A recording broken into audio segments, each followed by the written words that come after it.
Fucking Joe Rogan, dude. Oh, it's just so crazy. I feel betrayed, bro.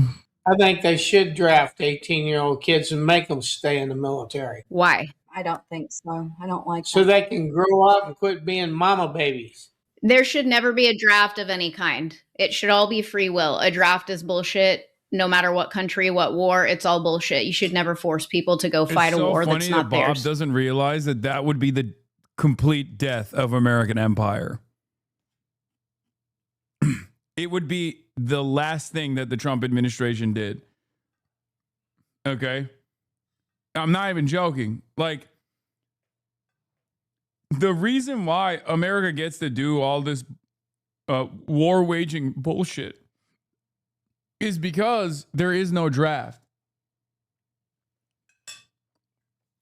The moment that the draft kicks in is the moment where every American goes, wait a minute, I have to die now?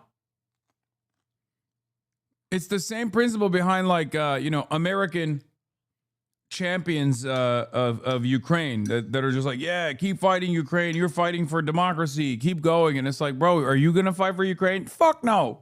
A lack of a draft allows people to feel as though they're powerful. American military is doing its force projections. It's great. You get to feel powerful at home. You don't have to hold the gun. The moment that you have to hold the gun and there's another dude holding another gun on the other side, it becomes a very different calculation for you. Part of the reason why America gets to wage wars the way that it does. Donald Trump's kids should be on the front lines. Yeah, could Barron get drafted? Yeah. Yes. And you would be okay with Haley's son Roman being drafted, your grandchild? Yes, absolutely. Wow. Mom, would you be okay with that? To fight for the freedom of our country? Yes. You'd want my kids going to Iran to fight a war that Donald Trump started. You'd want my kids involuntarily on the front lines. I didn't say on the front lines, Dad but volunteered for that bullshit. My kids aren't. for the freedom of our country? This country. Donald Trump. Everything this government stands for. This is an embarrassment. And the fact that you would send my kids to war is disgusting. I think it's important that Iran doesn't lose. Wow. I think it's important. So you want a regime to win that has murdered hundreds of thousands of its own citizens, that denies women freedom, that kills gay people. You want them to win over American Israel. Wow. Israel's killed hundreds of thousands of people. No, it hasn't. And the figures on Iran are mainly bogus. The recent massacres, Oh, my goodness. Some of them were genuinely killed protesters, but a lot of them were... 40,000 of them. 40,000. It was... Yeah, why did you say 100,000 then? It was 3,500. It was 40,000, as you're well aware. Is it okay then to kill 400,000 Iranians? I'm not saying it's okay to kill any number of people. But you seem to think it's okay for Iran to kill 40,000 people, but you'd be the first to man the barricades and say, "Oh yeah, but Israel's killed 65,000 in Gaza, so that's terrible. But it's okay to kill 40,000 Iranians." Dear oh dear, David, grow up. I've been a loyal supporter of the president for almost 20 years. This goes back to when I was 21 years old. Bro, let's be real. If we were taking military action to defend people, to liberate people, we would be doing what we're doing to Iran, but to Israel, okay? Their death toll is actually in the hundreds of thousands. And I was Miss California at the Miss USA pageant. And I've known him, I consider him a dear friend. And I will tell you right now, I do not recognize our president. I think that we are an occupied nation. I think that a foreign country has occupied our government. And we are seeing now that this president of the United States of America is being influenced by a foreign government.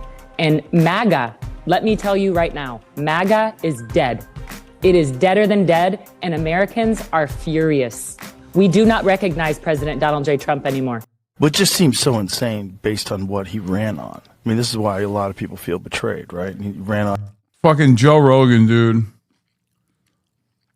Oh, it's just so crazy. I feel betrayed, bro.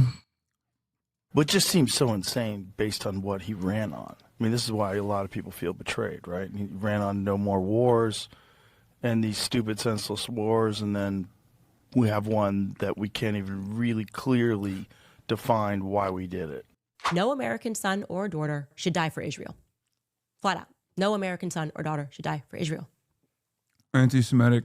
Goyim, stand down. Go Okay, Goyim, stand down. Ugh, gross. home. Find the legal means to exit the military, because there are legal means you can exit the military. You can, in fact, conscientiously object to military service. Military men, in case you didn't know, swear an oath to I swear to God, Candace Owens is the most unique person to watch, because one statement, I'm like, oh, come on, what are you doing? And then the next statement, I'm like, oh my gosh, she's based. Like literally, she just turned around and goes, Goyim, stand down. I'm like, oh, that's so fucking cringe. And then she's like, but you can become a conscientious objector by following these steps. You have a legal right to object. defend the Constitution of the United States of America. I don't really see that happening right now. I don't even see Trump doing that. From his flagrant violations of free speech to freedom of religion, Trump recently firing Carrie Prejean Bowler from the Religious Committee because Zionists didn't like her Catholic perspectives. Can anybody at all meaningfully point out for me, which specific portion of the Constitution our commander-in-chief is currently doing a good job protecting? What is it? What you look around at? What has he done that you would be like, oh yeah, he is the person who is defending our Constitution? Better yet, show me which guaranteed constitutional right you believe that Trump will not violate for Israel.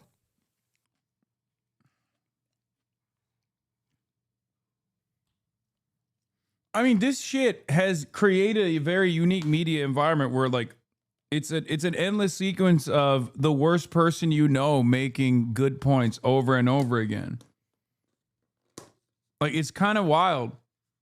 There's literally, like, with the exception of some of the, I mean, I know what her background is. Like, I know that she's anti-Semitic because she's actually said insane stuff about Jews being contract lords, like utterly irrelevant to the main point. But I do think this is disastrous as far as, like, on the one hand, I think about it as like the real problem here right now is that Israel dominates American foreign policy and also American domestic policy as well, like where they will come into elections and undermine the democratic project. And obviously, like, cutting Israel loose would be the beneficial thing in the short term, but also at the same time, I'm like on the one hand, I'm like, yeah, she's anti-Semitic. On the other hand, I'm like, well, is she like actually decoupling MAGA from Israel? The issue is, I don't know if she's doing that. I think what's happening is she's just making like liberals anti-Semitic.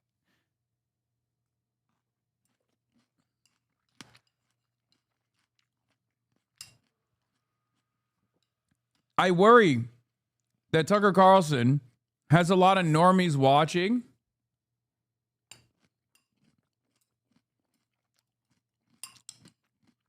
And those normies aren't MAGA. Those normies are already like liberals or independents, and they're watching Tucker or they're watching Candace, and they're like, yeah, actually, it is the Jews. They are contract lords. They were already anti-Israel. Now they're, moving in the other direction as well.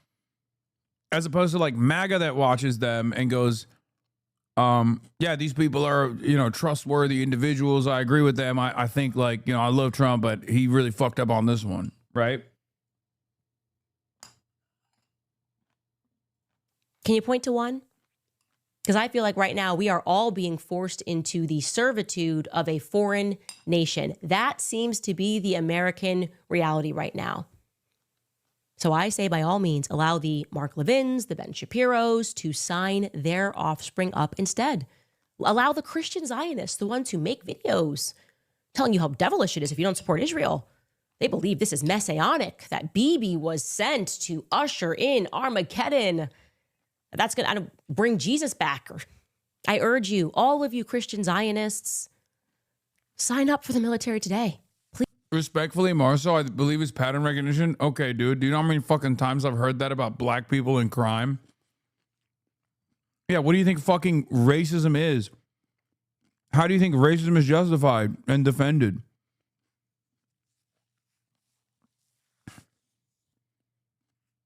Like, what do you mean? The problem in this instance is there's no, like, every Jewish institution in the country is, like, actively saying, no, we are this. We love this shit. Shut the fuck up. Don't talk against us. So it goes beyond, like, classic pattern recognition. It's ridiculous because at the end of the day, it's not true. No one is, no peoples are monolithic. No peoples are monolithic. It just doesn't exist, right? And Jews certainly are not a monolithic people either. Problem is, every fucking Jewish institution creates an alternative reality where they are monolithic, and people respond to it in this way. Please, you guys, stop tweeting. Stop screaming about Tucker Carlson. You have something much more important to do. There's a messianic mission right now. Go to Iran. Go remove the thousands of dead, innocent Palestinian children from beneath the rubble in Gaza so that Trump can build his hotel. I want you guys to be the change that you wish to see in the world. You've got this. Allow the goyim to stand down because you guys have the vision. You have the understanding. It's biblical. Go for it. You can do this without us. We're down lower than we've been in 7 years in gasoline prices and oil prices, not just the 3 states that I talk about with $1.99 a gallon. How would you like to have $1.99? You know, that's... Oh, yeah, would love that. A timely tweet from David Grossman, to your point. Yes, he's an anti-Semite and an asshole, but when will Jewish institutions face up to the problem of certain Jews, Netanyahu, Ackman, Dershowitz, etc., acting in ways that are consistent with anti-Semitic stereotypes and thereby extend their effectiveness? Not only that, but institutions as well. Not only like prominent Jews that are super invested in the state of Israel, but also Jewish institutions. It's fucking ridiculous. Like every single goddamn day, every single goddamn day, there are alarm bells ringing about how much Americans don't fuck with Israel. And while that's going on, you got Jewish institutions running around, Jewish organizations, Jewish advocacy organizations running around and saying, no, you don't understand. Every Jew loves Israel. Every Jew loves Israel.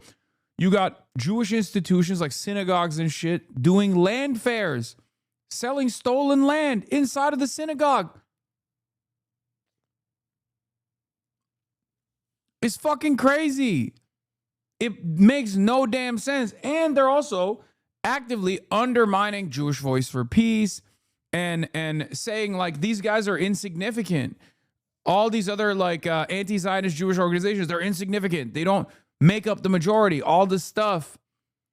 It blows my mind. These are the last institutions that actually give a fuck about anti-Semitism. If you are not an anti-Zionist Jew, you do not care about anti-Semitism. It's that simple. If you are not an anti-Zionist Jew at this point, if you are Jewish and Zionist, you don't give a fuck about anti-Semitism. You want anti-Semitism to thrive in this country. It is ridiculous.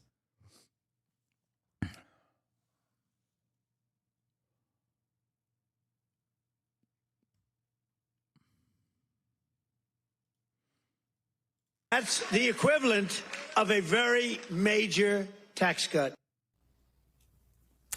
Welcome back. Now, that was President Trump in Pennsylvania back in December, touting low energy and gas prices. Today, the average price for a gallon of gas in Pennsylvania is $3.76, according to AAA. That's higher than last week, and it's up more than 60 cents from a month ago. NBC News senior national politics reporter John Allen has been speaking with Pennsylvania voters. He's been out. What? You have appealed to this freak and Tucker's authority for months. I'm constantly in here telling you the libs are going crazy. Please stop appealing to these racist freaks. You think I'm appealing to Candace Owens and Tucker Carlson? Do you think I'm Cenk Uygur? Do you think I'm my uncle or something? Hello? Are you okay?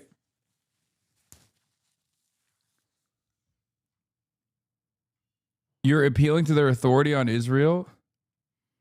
No.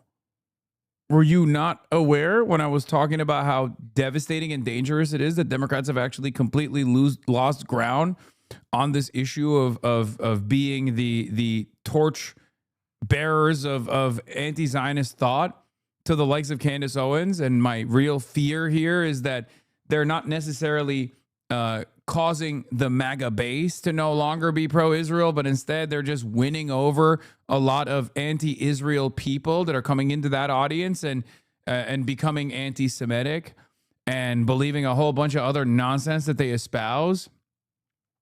Did you just like have an aneurysm in the beginning when I clicked on a Candace Owens video and then lose sight of what I was talking about right after? Because I repeated those things just now. I was saying it back then. Did you just go, oh, Candace Owens, blah, blah, and you just couldn't pay attention to anything that was going on?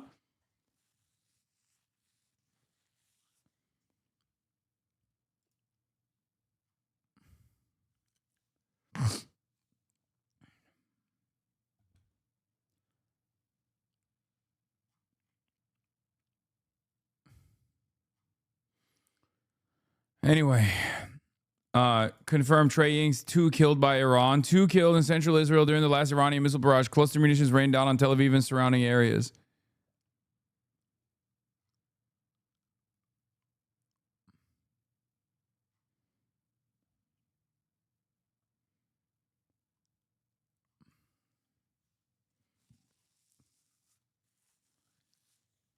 And then no answer, by the way. Comes in, drops a fucking atom bomb, and then no answer. On a road trip here in Millersburg, about 25 miles north of Harrisburg. He joins me now. And John, I understand you're sort of in a Trump supportive part of Pennsylvania. You want to know the worst part? There are a lot of those in Pennsylvania. What are you hearing? Oh yeah, this one banged. Possible outcome for 2028. Tucker Carlson runs on an anti-Israel platform, and the Democrats put forward a pro-liberal Zionist, pro-defending America's military might candidate. Tucker Carlson wins by Ronald Reagan numbers. The Democratic Party is done. The next wave of fascism is here. That's what I'm afraid of. Tucker Carlson versus Gavin Newsom is unlimited Tucker Carlson victory. Tucker Carlson's like, you're Israel first. You're an attack dog. You're a lapdog for Israel. I can't even tell what your positions are. One day you say Israel's an apartheid. You get a boss call from all of the Israel lobbyists. And next day you come out and you say, actually, Israel's not an apartheid. Americans need someone who actually can stand on moral principles. And as a Christian, I think genocide is unconscionable. What's going on? You see, Tucker, you're being quite anti-Semitic. No, I love Jews. I love Jews. I can't stand what Israel has done to my Jewish friends. What's going on? Ronald Reagan victory condition. This is why I've been trying to urge Democrats to take a stronger stance against Israel. You cannot have a guy like Tucker Carlson lead the conversation on Israel. The Democrats, as a national party, have to universally oppose Israel. If you don't do that, a guy... I would vote for Tucker over most Dems. The way these comments are proving his point. True, Newsom can't beat Tucker Carlson, but I think AOC can. I'd rather Tucker over Newsom, actually. See? This is the danger of Tucker Carlson. This is why I think a lot of people are singularly fucking focused on, understandably, by the way, they're focused on Israel. Okay? And whoever fills that void appropriately will win.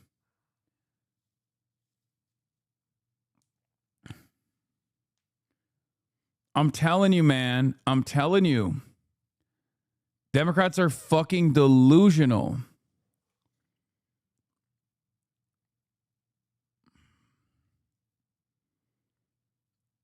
See, a lot of Democrats don't realize that people actually fuck with Tucker heavy, dude.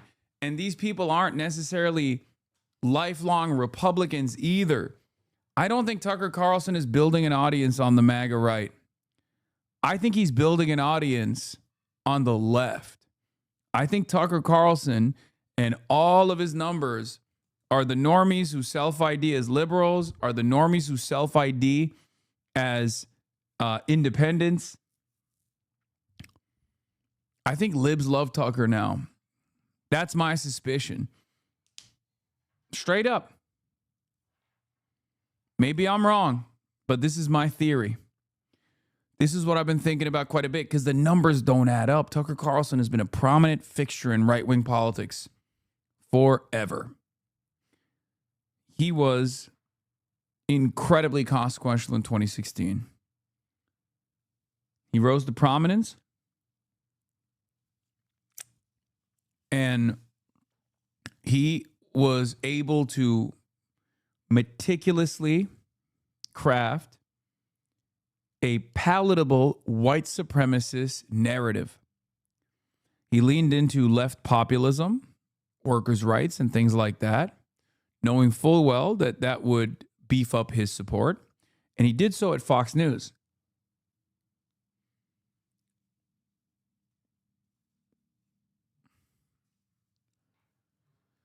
He had a lot of promise in the MAGA audience. He was known as a MAGA guy.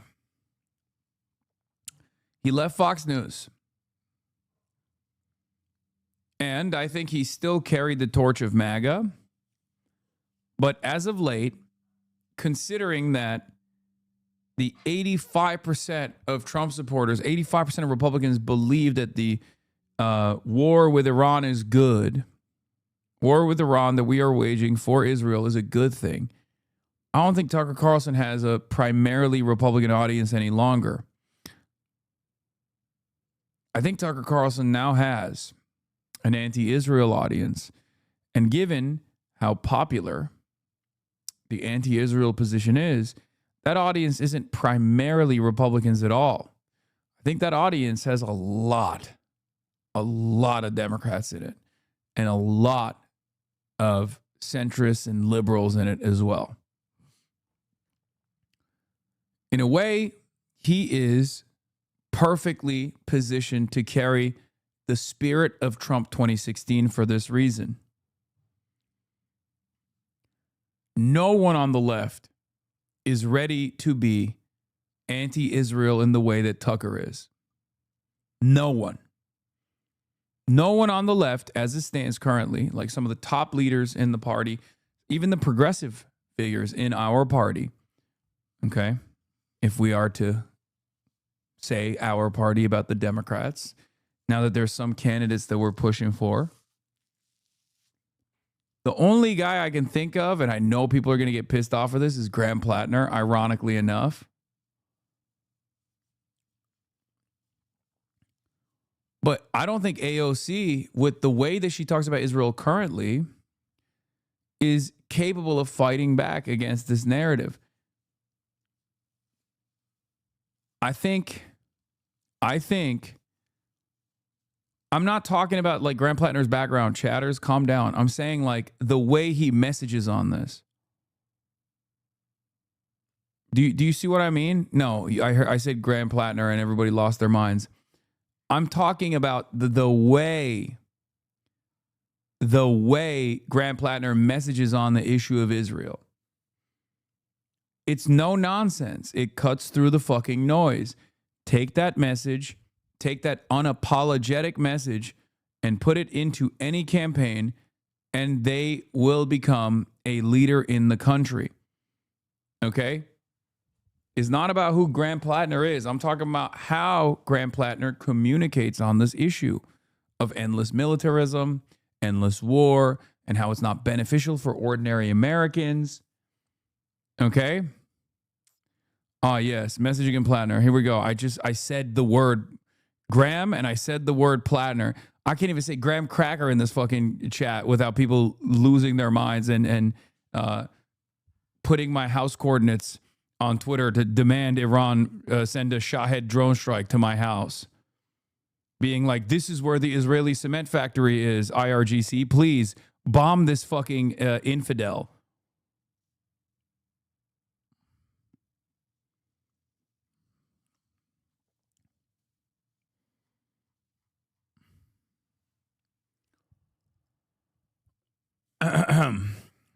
Anyway.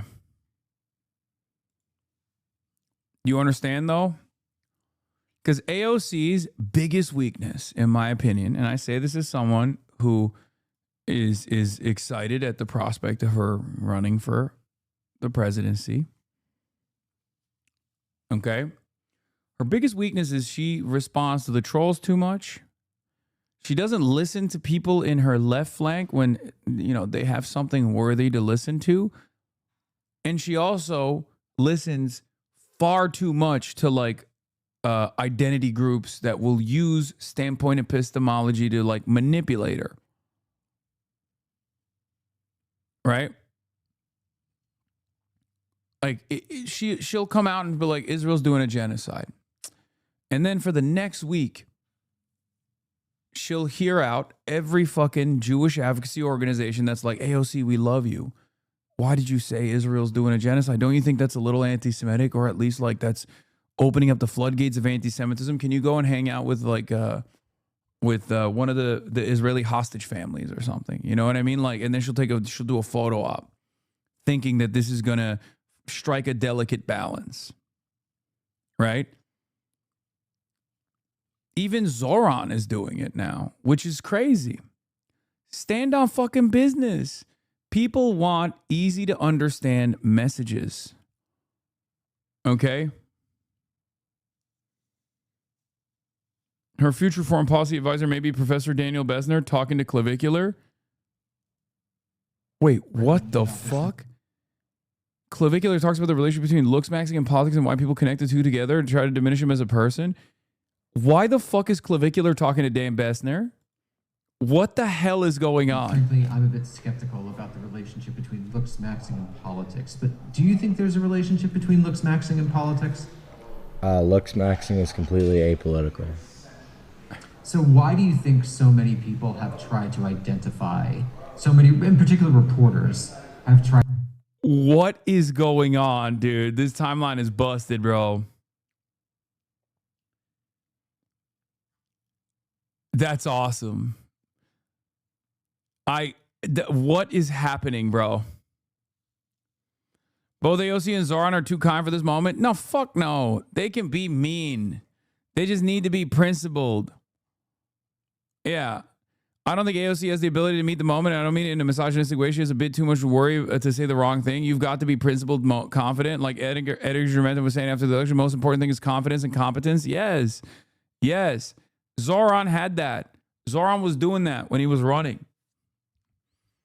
And then by the time the general came around, he started, falling apart a little bit on that front.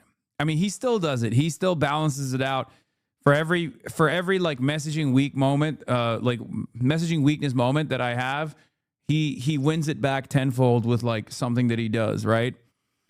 But but I do think that on this issue, you cannot engage in half measures. No defensive, offensive weapons distinctions. You can't be running scared.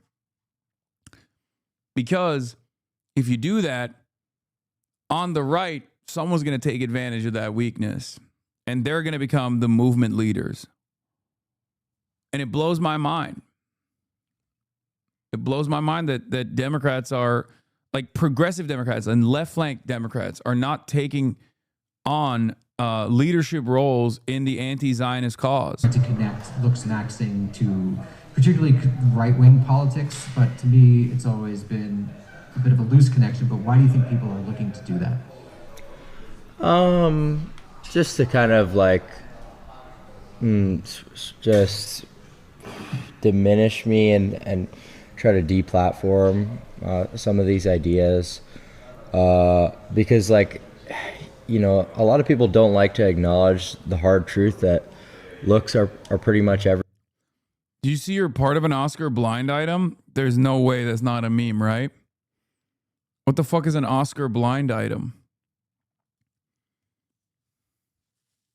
Everything. So I think like a lot of it is cope. A lot of it is people not necessarily being happy. Like a rumor? What does that mean?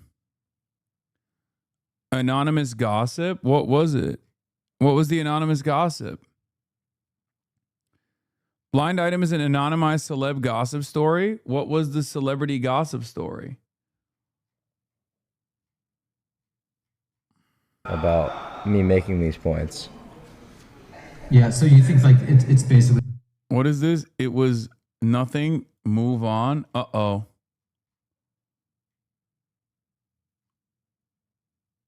You're not an e-celeb, bro. Clav, on the other hand, is. Lol, you exist in your own underground space, in my opinion. Wait, what?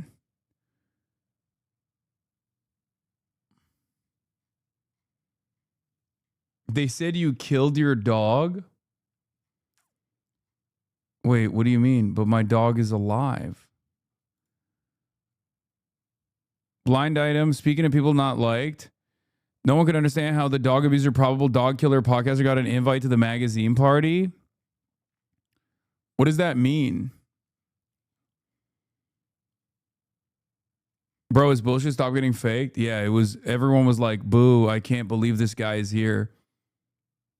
Anonymous gossip that people are wondering who invited the streamer who may or may not kill his dog. Yeah, I wonder if it was anonymous blind item or if it was sent from Tel Aviv.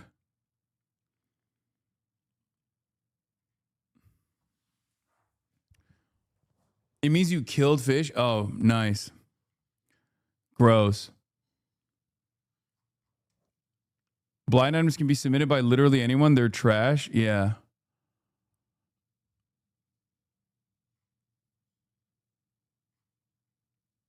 I need you to start taking medication for ADHD, big dog. Blind items are random people who suggest they have info 99% of the time. They're just clowns who imagine things. Yeah.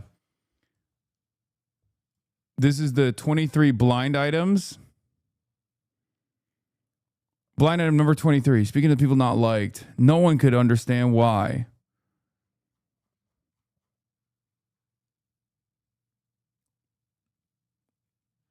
Didn't Shia drive around shooting dogs? I imagine animal abuse. Dude, Hasan Parker got invited to the Vanity Fair party. He allegedly has sex with a 15-year-old prostitute in Berlin, too. That's just completely made up.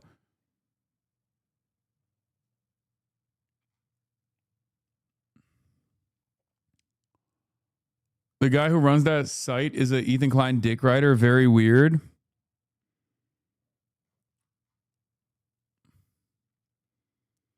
Is Hasan Piker still planning to talk to Gavin Newsom? Yes.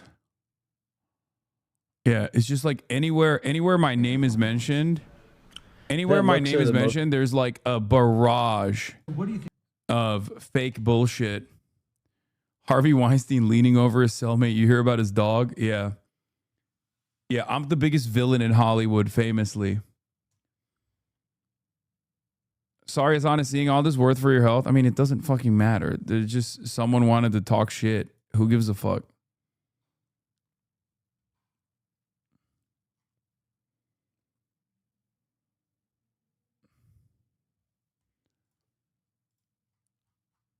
It is what it is.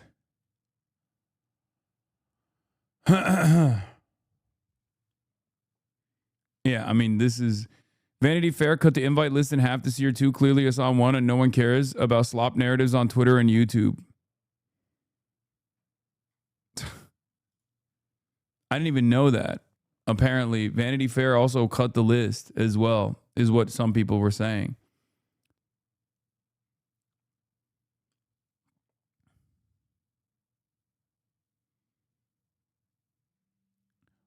How do you cope with it? I would do something stupid and probably illegal if I got shit like that. I don't give a fuck, man. I don't give a shit. You want to know why? Because I believe in the things that I believe.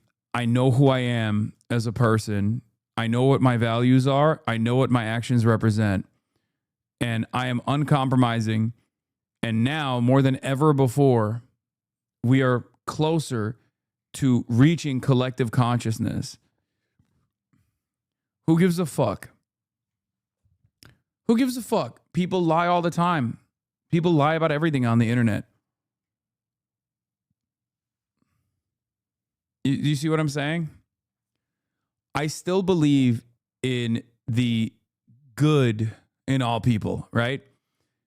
If I didn't believe that people have the capacity to hear me out in a charitable manner, I wouldn't be able to do what I'm doing.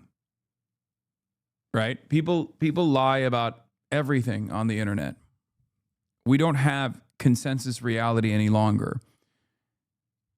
For every person that hears shit like that and goes, "Oh, I will never trust this guy again," there are still people I know that go, "You know what? I want to hear this guy's position on this issue. I want to hear him out." And if they encounter what I have to say and can find the strength within themselves to have a moment of charitability, they'll realize that a lot of this shit is completely fucking made up. There are many people in this community that probably came from one drama cycle or the next, right? Who at first were like, "Oh, you bought a house, but isn't that like socialism but rich? Like that's fucked up, right?" Or you bought a car, you fucking leased a Porsche, how dare you? Socialism but rich, that's fucked up. You're an anti-Semitic terrorist, is what they said for 2 years, 3 years. I mean, I'll take dog abuser over anti-Semitic terrorist, I'll be honest. I mean, one is like, you know, I feel like it's, if people are going to lie on my name, I'd rather have them assume that I'm like abusing dogs than a fucking terrorist. It's not as bad, I think. It's still unconscionable. It's a gross smear, but you got to choose one over the other. I'll choose one.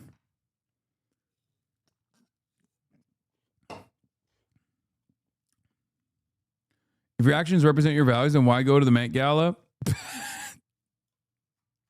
First of all, I didn't go to the Met Gala. I would if I was invited. Dog terrorist. About how people there are feeling about gas prices, and are they factoring that in and how they view the war in Iran? Well, first, Kelly, I would be remiss if I did not wish Kelly O'Donnell a happy St. Patrick's Day. Right back at so you, happy my St. friend. Patrick's Day. I'm genetically required to be part in of green. Pennsylvania. And, I'm sorry. I Go can't see ahead, you right John. now, Go but ahead. I'm You're sure on the you road look trip lovely here. and green. Okay, so I'm in Millersburg, Pennsylvania. The reason I'm here is it's a swing district, Pennsylvania's 10th district in a swing state. President Trump won this district by about 5 points, but the local congressman, Scott Perry, is in danger of losing the midterms. And we wanted to talk to people about their feelings about gas prices, about the war. You mentioned Pennsylvania's average gas price, about $3.76 a gallon right now. We went to like the cheapest place around, $3.54.9 a gallon here, and talked to folks. Better you hear from them than from me about how they're feeling. Let's roll the tape. The decision to strike Iran. It was a great decision. I think somebody else should have done it a couple of years ago, the last 3 other presidents. Are you willing to pay higher prices at the pump if that's the cost? Yeah, I'm willing to pay a little more, yeah. What do you think about the war? I think he's doing the right thing. You know, in the long run, it's going to help us out because if they get nuclear weapons, we might not even be here in a couple of years. So I think he's doing a good job. Is it worth the rise in the price of gas? Yeah, I think so. What do you think about the U.S. decision to go into Iran? I think we got to do what we got to do to keep this country safe. So, and if it means paying a little bit more in gas right now to keep everybody safe, then that's what we got to do. And eventually they'll come back down. And Kelly, most of the people we talked to were supportive of the war and willing to pay the higher gas prices for the war. Some of them because they believe in the goals of the war, others because they trust President Trump. But not everybody felt that way, and not everybody's excited about Trump here, and not everybody's planning to vote for Republicans in the midterms who supported Trump. Let's take a listen to one more woman who we spoke with. If you could say something to President Trump and he was going to hear you right now, what would it be? You are a worthless pile of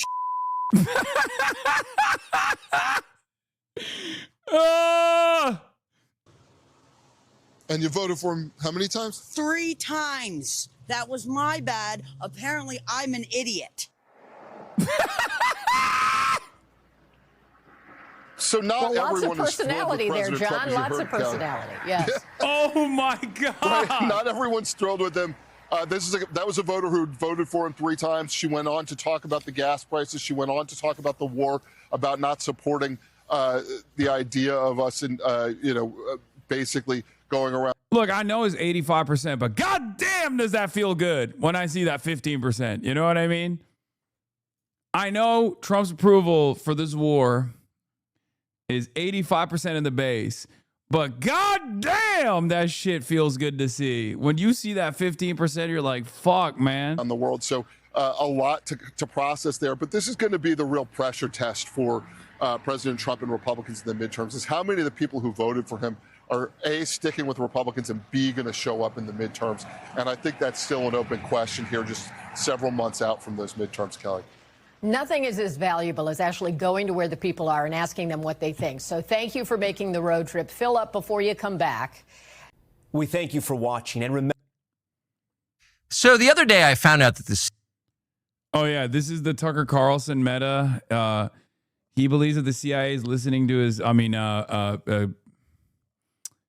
The CIA is collecting his text messages. Also here,